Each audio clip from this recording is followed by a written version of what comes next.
Hello, everyone. It's time for another Military History Verbalized podcast, and today we have Peter from Tank Archives again as guest. Hello, Peter. Hello again. And Peter, in the beginning, can you tell us a little bit about your background, please? I was born in the Soviet Union. Came over here, studied engineering. Kind of got interested in military history. Seriously got interested in military history around the time World of Tanks came out, and that was about 5 years ago. And now I run the Tank Archives blog. It's doing pretty well. Now I'm doing podcasts, as you can see. That's my story.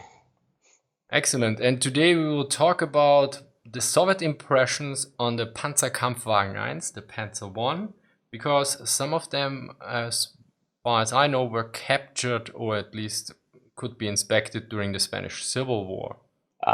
So I was going to start with a little bit of background because the Panzer I could have very well been, if things had gone just a little bit differently, the Soviets could have seen it 3 years earlier. So as your viewers probably know, of the secret proving grounds at Kazan.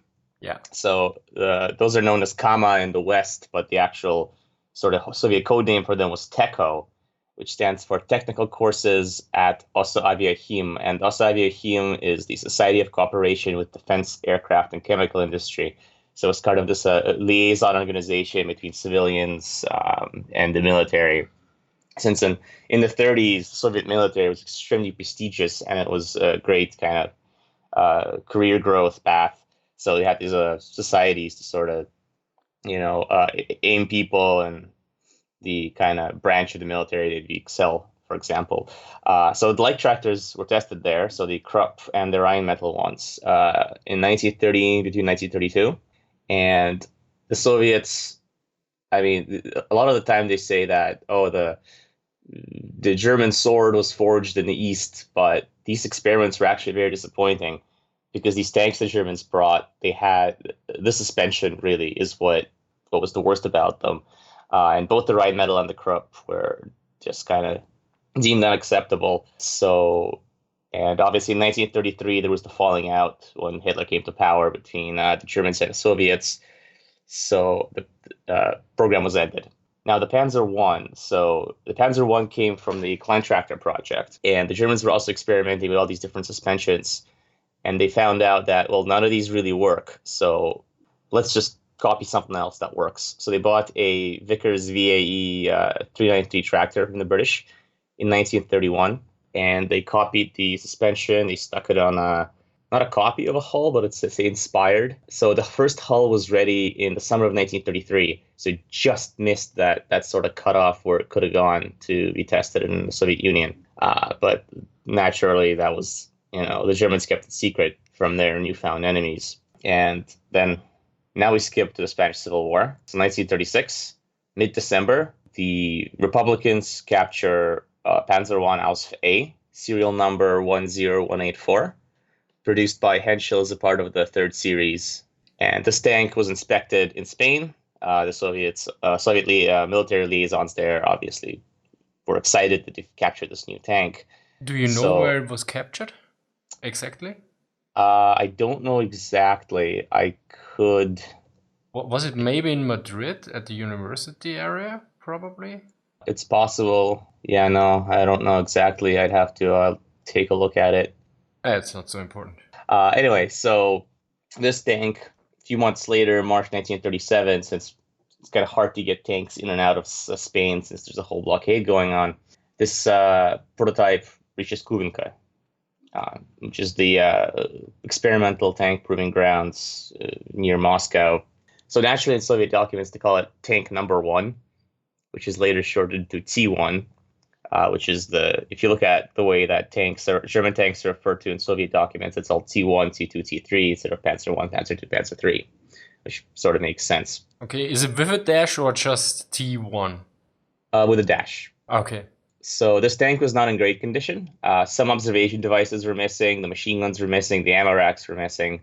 One of the whole tracks was actually missing. And here's where this sort of ancestry to the Vickers Garden Lloyd kind of family of tankettes proved advantageous, because all they had to do was replace it with It doesn't say which Cardin Lloyd vehicle it was, but it's called Cardin Lloyd type tank in the document. This is probably a tankette of some kind. But yeah, the track worked. The tank kind of veered a little bit off to the right, but it still worked. And yeah, so the information that came from the Republicans was that this tank is vulnerable to armor-piercing rifle caliber bullets from 250 meters. That information was confirmed, and general inspection of the crew as well, showed that the tank was vulnerable to Molotov cocktails. So, I mean, I don't think the term Molotov cocktails was used back then. The official term was bottles of incendiary fluid, but that doesn't really roll off the tongue. Yeah, so they noted that this tank had huge hatches. So if you guys could visualize the Panzer I, there's the hatch in the hull that takes up basically half of the hull and this big chunk of the turret platform. It was very convenient to get out of, but it was not sealed against liquid at all. So in the rain, water would get in, and when you get a bottle of flaming gasoline chucked at your tank, then you're done for.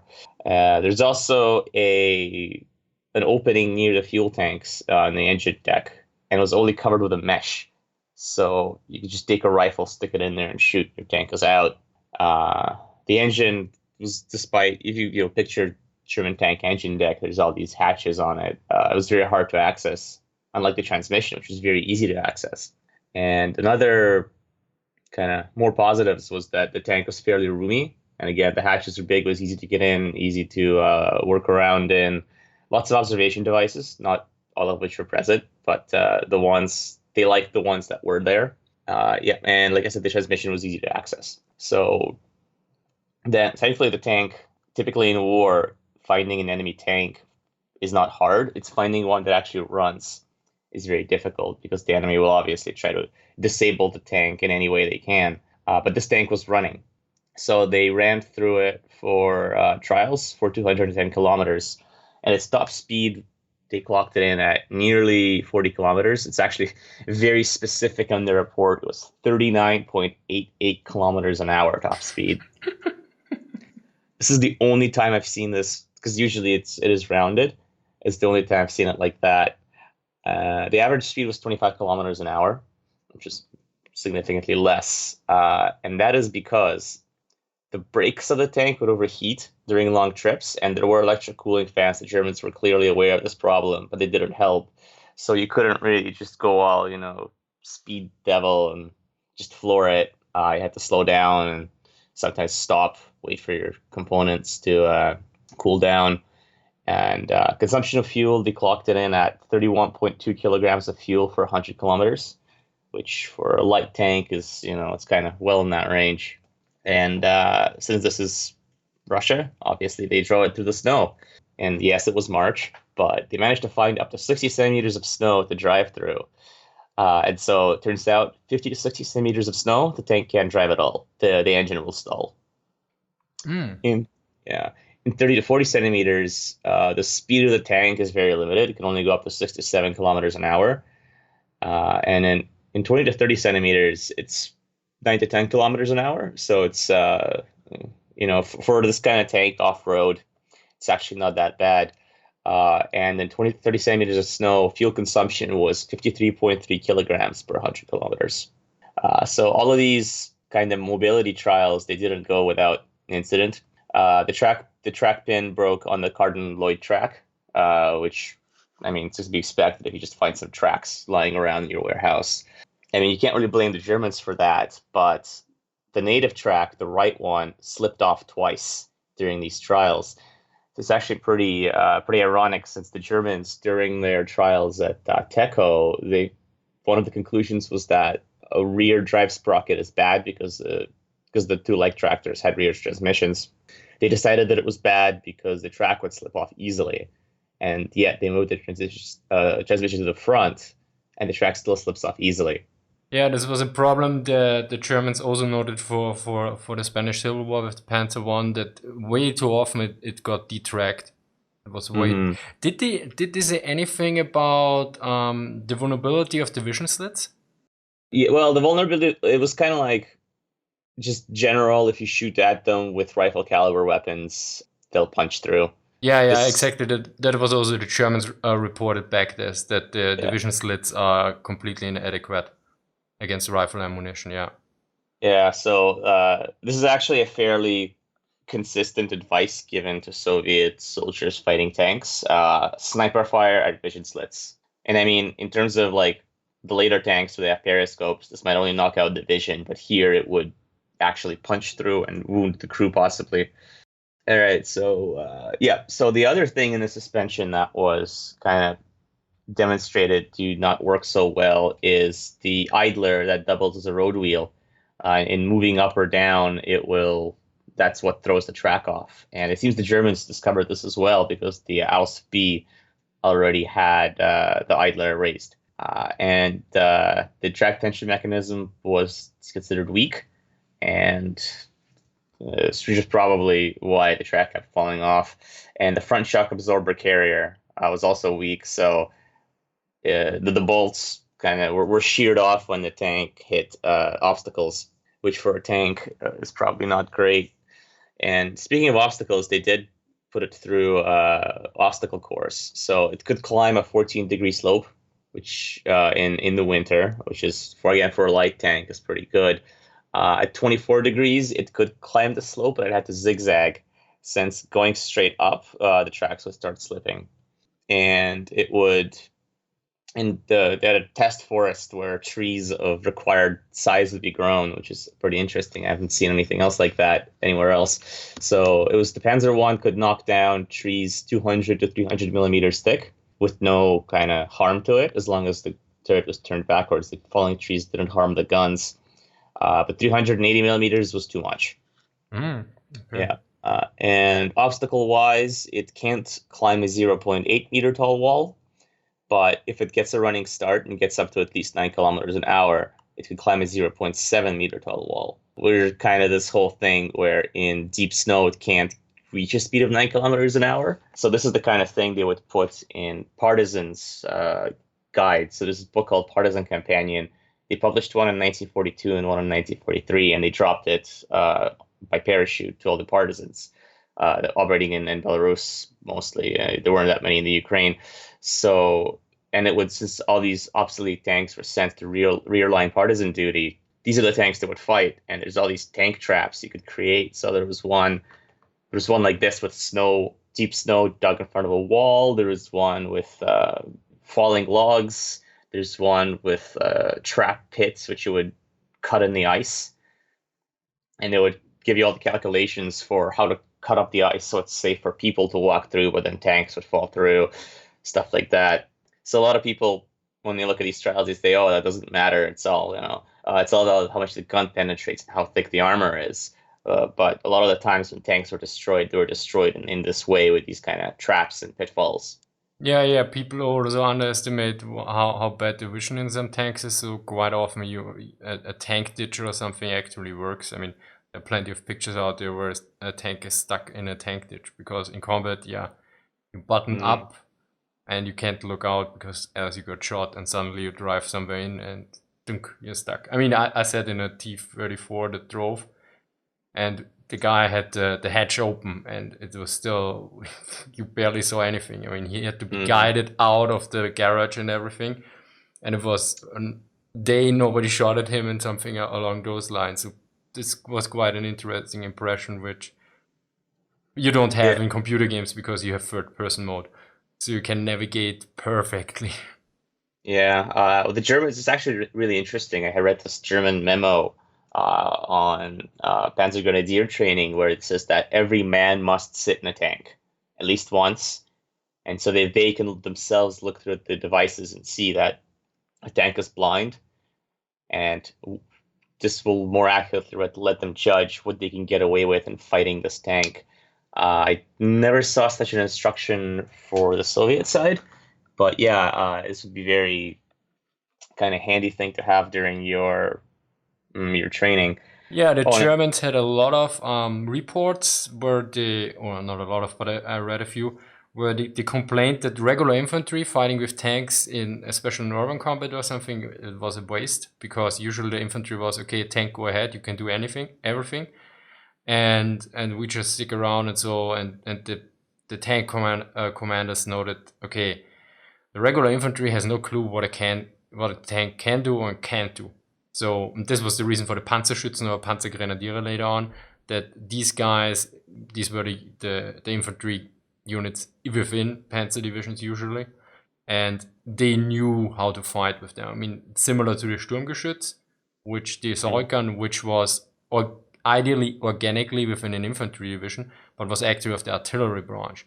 But the idea was to put it organically in there, because then they can train together and know the weapon of each other. So this, I never read this that they have to sit in there, but yeah, this makes absolute sense, because if you don't know with what are the limitations and what you can do, because in a tank, yeah, you're basically blind. This is completely opposite to an infantryman who is extremely vulnerable, but usually has very few restrictions in terms of vision. Yeah. Speaking of video games you mentioned, there was a really good game called Red Orchestra. I don't know. I don't think it's still running anymore. But I really liked how it handled visibility. So you had the choice. Either you could look through a tiny little slit where you can't see anything, or you could stick your head out and get shot. Yeah, there's actually an achievement for shooting a tank commander that's popping out of his tank. Yeah, it's popping the mole or something. Yeah, I never got it, but I plenty often shot at tanks. Yeah, I think that game is actually pretty real. It gives you a very realistic idea of what it's like to command a tank and also do something else at the same time. And when you're in voice comms and you're trying to, your tank is in battle and you're trying to not get killed, but also try to command other people and tell them what to do. It is very confusing. So it kind of, you understand why a French tank commander doing everything would be so overloaded. And even this, you don't have to load the gun, for example, or you don't have to work the radio because your radio is perfect, whatever, TeamSpeak or something. And even though you don't have to do all these things, even just firing the gun and being the commander is pretty complicated, which in the German Panzer I, the commander would obviously have to do it. But thankfully, the loading duties, the machine guns are belt-fed, so you wouldn't have to load quite as often.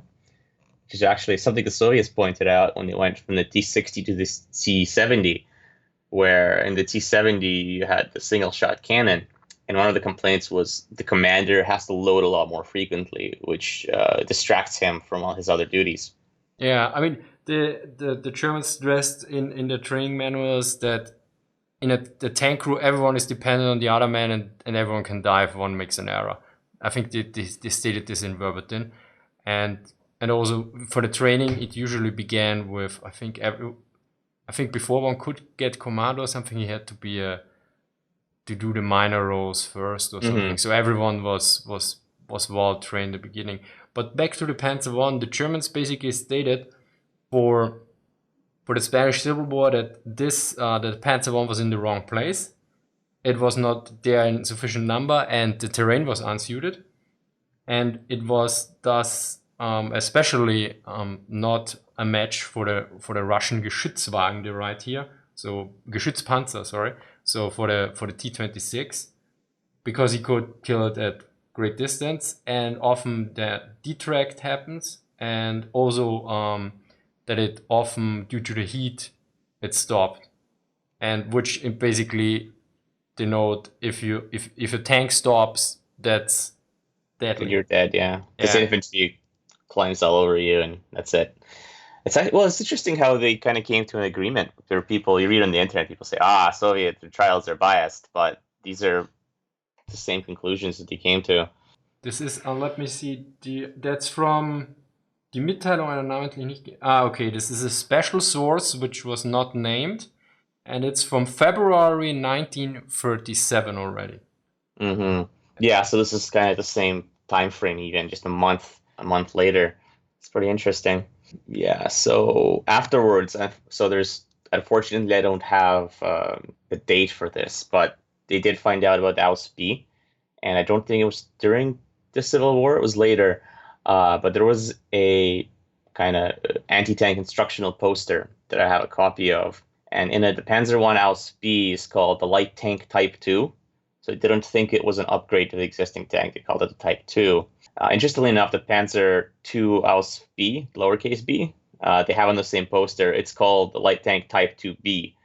So some issues going on with the nomenclature there, but they did manage to find out some information about it. So according to the poster, it can fell 25 centimeter diameter trees.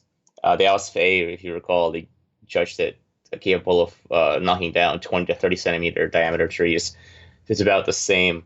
It can climb a 0.6 meter high wall compared to the AUSF-A, which could have climbed a 0.7 meter wall. I think here it would be from a standstill rather than from a running start, but I don't have the data to compare.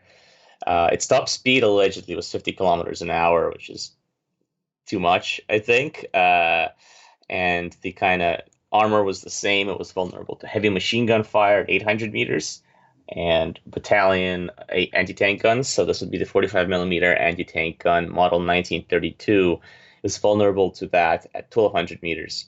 The suspension seems to have been improved since it is judged capable of climbing a 40-degree grade. It can also cross a 0.8 meter deep ford and a 1.6 meter wide trench.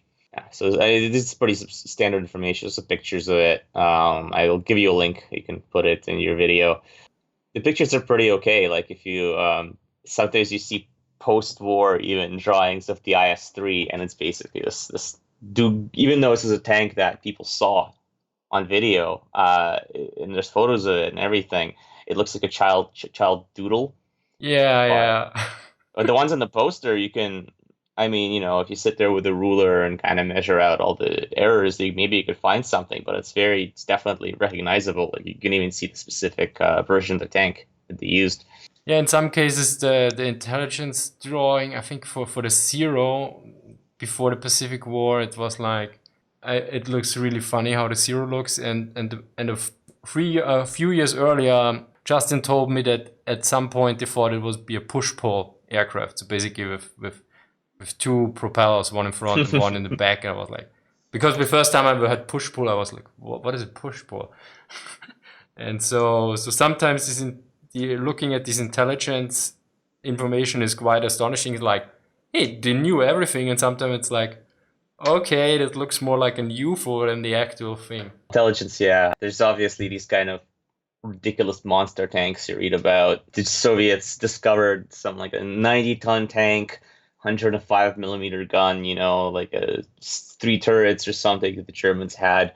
But these are kind of rumors. But even if there's a tank that actually exists, so the British and Greece, they had intelligence, even though the Panzer III was already there, that intelligence of I think it was a 21-ton Panzer III with the Czech 47 millimeter gun installed. And there's clearly some confusion because the Panzer III with the 50 millimeter gun was a real tank. That was probably the Panzerjäger I. Yeah, but that's not a Panzer III. Yeah, but that I guess it was misidentified. Yeah, there's some wires crossed and information comes out. It's not exactly precise. There's an intelligence summary I saw once. It was a German prisoner, and he said that they have a tank with compressed air armor. What? Yeah, and they're sort of discussing what could compressed air armor be, and the conclusion they came to was that spaced armor, and he just saw someone like, you know, hose it out or something. Maybe there's some stuff stuck in there, and he sort of saw this kind of air hose and said, "Oh, it must be compressed air armor." Yeah, that could be, or it was a wrong translation. Like he said, spaced armor, or there's air between or something, and somebody added compressed. Maybe, I don't know. Let me think in German. Compressor. Yeah, I mean, it could. Yeah, basically, if you said there's just air between Luft, yeah, could happen, I guess. It's just kind of fun anecdote. So, do we have anything to add? No, that's about it. The Panzer I, I mean, past this sort of very dry information, that's kind of all there is. It was a very significant tank by the start of the Great Patriotic War, or even by the start of World War II. It was very much, even though the Germans had still hundreds of these tanks, it was thousands, thousands even. It was a second line tank. I think they had the most tanks in 1939, and 1940 was the second most tanks still, or something. was insanely insane amount of these little buggers. Yeah, so it's interesting when people say, "Oh, well, the Panzer one was never meant to be good. It was a training tank," but it wasn't. It was very much a production light tank for combat. Uh, Yeah, there's some from what I read, I think Beck was like the general was like, okay, we need the proper tank, the Panzer III. Whereas like others like Guderian, they wanted to push out as Panzers as soon as possible. So they're basically in the German rearmament after 1933, a lot of the military, high-ranking military was like, guys, we can't do this fast. We are losing quality and everything. Whereas some, from what I think, were mostly younger and more motivated officers were like, okay, let's continue this. And if you look at this, I did a video on this. So they actually reached their plan by 1939 to have the amount of divisions they planned for. But the thing is, they only achieved this due to the Anschluss and the end of Czechoslovakia, because they got like, I think from Czechoslovakia they got like material for 11 to 15 divisions or something. And from Austria, I think they got several divisions as well, with also trained manpower. And in the original plan, this was not included. It was not like, okay, we reach this amount of divisions by acquiring certain materials from outside. So in a way, you could say it was a training tank, or it was not.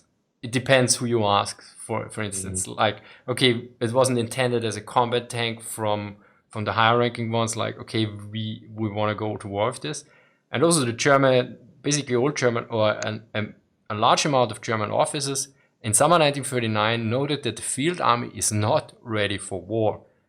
So this is this back and forth, which you can interpret in any way, like, oh, the Germans were not ready, but they were excellent because they achieved it nevertheless. Or you could say, yeah, they were just lucky, or something else. So this is sometimes really interesting because you can take various angles on this information. And there's multiple interpretations, every time. There's these interesting Soviet reports that you're seeing about the material that was captured to help the Germans produce their tanks. It's reports on the same tank will have different armor in it. Different armor plates will be of vastly different quality. And they were trying to figure out, well, how can this be? How come, the front armor is terrible, but the side armor is like really good, and does it crack or spall or anything? And eventually came to the conclusion that tanks, some armor plates will be of German make, and some armor plates were captured, and they took straight up took the armor from Czechoslovakia, or after the annexation, produced by the Czechs, and included it in their German tanks. Oh, that's interesting. I never heard of that. But I assume that Czechoslovakia would actually produce pretty good armor plates. Because, I mean, they had good quality. I mean, Czechoslovakia to a certain degree was formerly Austro-Hungarian Empire.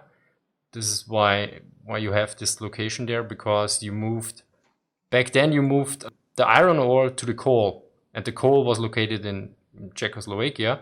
So the large part of the Austro-Hungarian arms industry was located there. People, I mean, I've read very kind of reports. Some of them say that Czech armor was way too brittle, and you read, I forget what Q&A it was. Basically, I think it might have been Jens who said that like 60 millimeters of Czech armor was equal to 30 millimeters of German armor.